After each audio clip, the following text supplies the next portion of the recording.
દાદાને પુષ્કળ ખાંસી થઈ ગઈ હતી અને ગળું લિટરલી છોલાઈ ગયું હતું કે અવાજ એમનાથી કેમ છો એટલું પણ ના નીકળે. અને વાસદમાં ગરબા લીધા હતા અને પાર્ટીને સવારે ફોન કરીને કીધું કે દાદાનો અવાજ સદંતર બેસી ગયો છે, બિલકુલ બોલી પણ નહીં શકે, તો આપ પ્લીઝ તમારું પેમેન્ટ પણ લઈ જાઓ અને પ્લીઝ ગરબા કેન્સલ કરો. એટલે પાર્ટી કે દાદા અમારે પૈસા નથી જોતા, તમે ખાલી આવીને આશીર્વાદ આપી દો, અમારા માટે એટલું બહુ છે. એટલે સાંજે અમે લોકો આખું ગ્રુપ લઈને પહોંચ્યા અને 2-3 જે હોમ રેમેડીઝ હોય દાદાએ ટ્રાય કરી, નથિંગ વર્ક. પાર્ટી કીધું એક કામ કરો દાદા, તમે ખાલી સ્ટેજ પર બેસી રહો, અમે તમારી સીડી મૂકી દઈએ છીએ.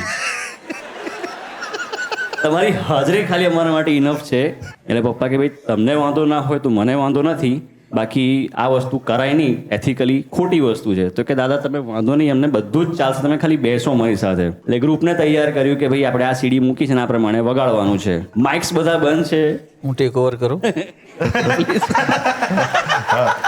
પ્રોપર સ્ક્રીન પ્લે પેલી બાજુથી આવશે.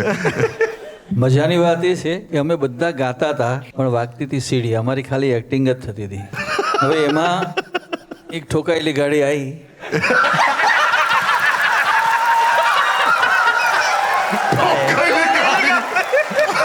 આ અમે વાપરીશું આગળ ફોરેનમાં જઈને. ઠોકાયેલી ગાડી ભાઈ. મને કહે છે મોરલો ગાઓ. મોર બની થણગાટ કરે ગાઓ. મેં કહું હા આવશે થોડી વાર રહીને, તું પાછળ જતો રહે ને. એટલે ગરબા ચાલુ હતા અને થોડી વાર પછી પાછો આવ્યો.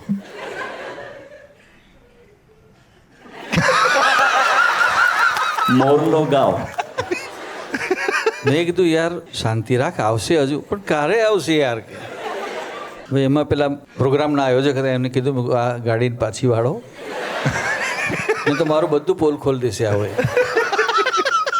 એટલે પેલો એને સમજાવીને લઈ ગયો. ચલતી ચાલતી હતી ને ફરી પાછો આવ્યો. મોર બની થનગાટ કરું જાન જ ખાલી મને હવે આયો ગુસ્સો આયો, થોડો આયો. ખાલી એક્ટિંગ કરી દીધું, જતો રહ્યો. એ સીડીમાં મોરલો ગરબો જ નતો આવે કઈ થી. આ સીડીમાં હતો જ નહીં ગીત. એ લિટરલી કહેતા હતા કે સવાર સુધી અહીંયા જ આવશે એક. ગજબ. પણ આજે તમારું ગળું પણ સારું છે અને આજે મહેફિલ પણ ફૂલ જામી ગઈ. એટલે પહેલી વખત કશુંક અગર અનપ્લગ્ડ આપણે ગાઈ શકીએ. દાદા શું સાંભળવું તમારે? મોરલો